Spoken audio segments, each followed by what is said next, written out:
What are some of the things you've learned through coaching that you've been able to apply that you do differently to influence people?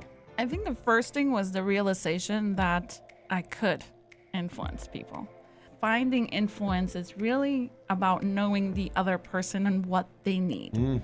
Because if you can understand that, then you can talk to that. Then you can use that in a way to influence. So you talked to Marlene about understanding how to shift your approach, your communication style based on your audience and who you're dealing with, which is phenomenal. And when I think of influence, one of the things I think about is managing yourself. And here's an example, right?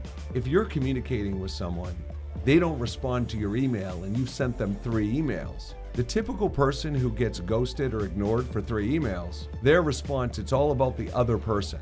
What's their deal? They're being rude. They're being disrespectful. And when I talk about managing yourself, listeners, what I'm talking about is when Marlene says sphere of influence, she's basically saying discern between your role in an interaction and their role in an interaction.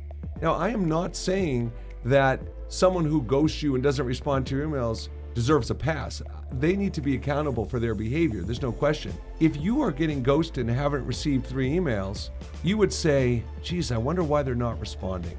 And boy, I've sent 3 emails. Maybe I should try to communicate in a different way. Absolutely. Right? I would need to change my approach.